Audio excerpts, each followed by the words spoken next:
4:23 श्री रागमान ला पहला कर दूजा धन जो बनर फूलड़ा नाठड़िए दिन 4।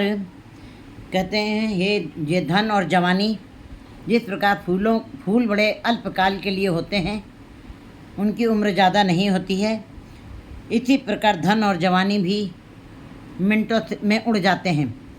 धन भी ये तन करते का खेल है, कदे आवे कदे जाए, ये अपना रंग दिखाता रहता है धन। और जवानी लहरों की समान, हवा की लहरों के समान उड़ जाती है, पता नहीं चलता जीव को जवानी की उम्र कब लहरें लेती हुई चली गई। नाठड़िए दिन चाहिए, 4 दिन के ही अंदर इनका सारा आकर्षण खत्म हो जाता है।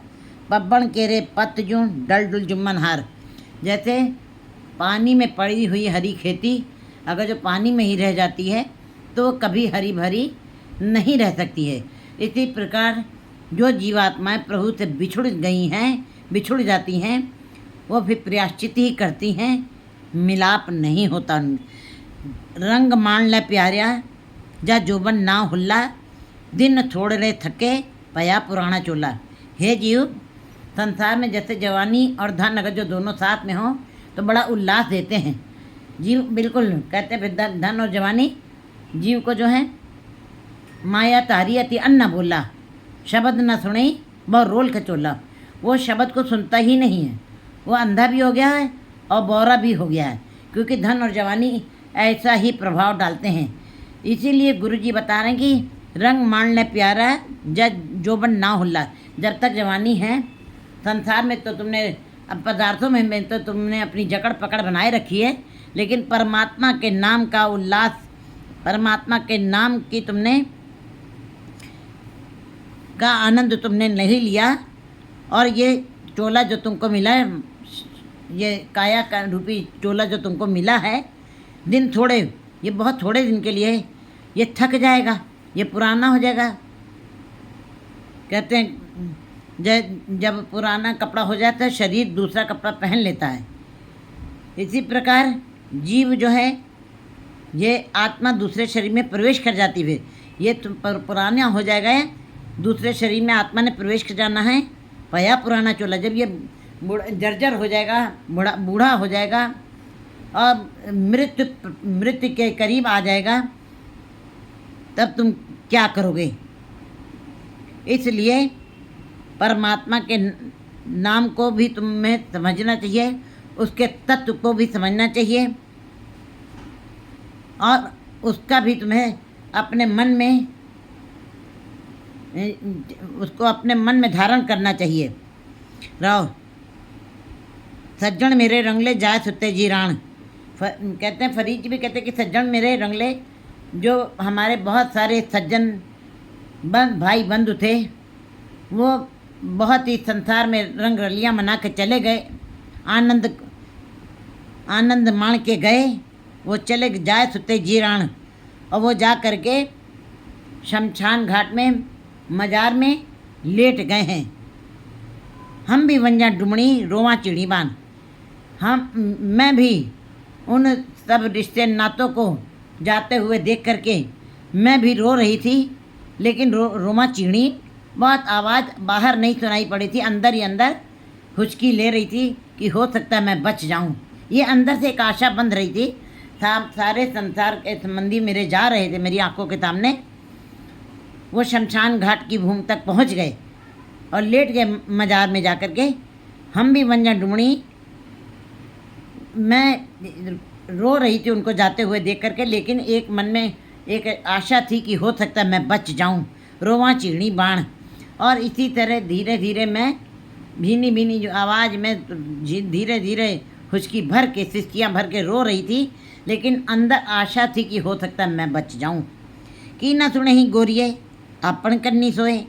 हे सुंदरी जीवात्मा, क्या तुम रोज़ रोज़ ये बात नहीं सुनती कि तुमको भी इस संसार को छोड़ के निरंकार के देश जाना पड़ेगा। ये संसार तुम्हारा पीहर है, ससुराल तुम्हारा परमात्मा का घर है। ये तुमको सुनाई नहीं पड़ा कि ना सुने ही गोरिये आपन करनी सोए। तुमको इन कानों से सुनाई नहीं पड़ा कि तुमको भी जाना पड़ेगा। मैके से ससुराल जरूर ही जाना पड़ता है बच्ची को, इसी प्रकार जीव आत्मा को भी इस संसार को छोड़ करके निरंकार के देश जाना ही पड़ेगा। ये तुमको सुनाई नहीं पड़ा क्या? लग्गी आवे सौरे नित न पे ये होए। कहते हैं गुरु जी, कहते हैं क्या तुमको इस बात को पता नहीं चलता कि पीहर में तुम नहीं रह सकती हो?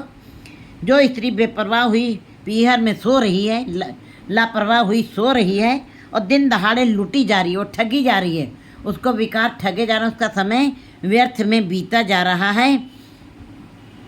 नानक सुत्ती पे ये जान विरती सन, बेपरवाह होकर के सो रही है। कहते दिन दहाड़े लुट जाने वाली राही बन गई है वो। राही के समान, जैसे रास्ते में राही चल रहा है और दिन दहाड़े ही लुट जाए तो ये उसकी अज्ञानता है। इसी प्रकार जीव आत्मा जो दिन दहाड़े ही लुटी जा रही है, ठगी जा रही है, उसको इस बात का आभास नहीं कि मुझको भी जाना है पर ससुराल। कहते हैं गुणा गवाई गंठड़ी,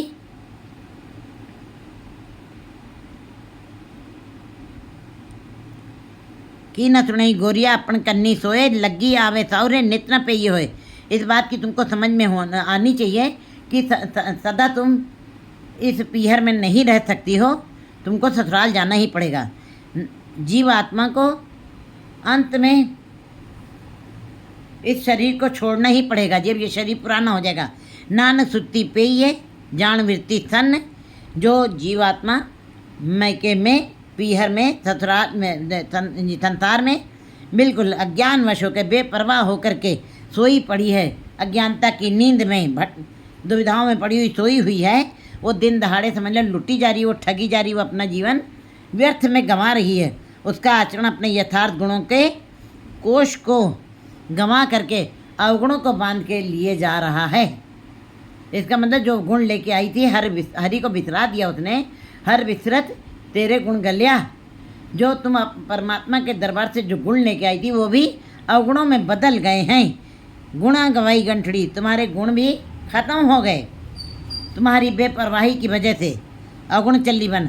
और अंत समय आया है, साथ में तुम्हारे अवगुणों की ही गठरी जा रही है, अवगुण की गठरी का बोझ तुम लाद के जा रही हो।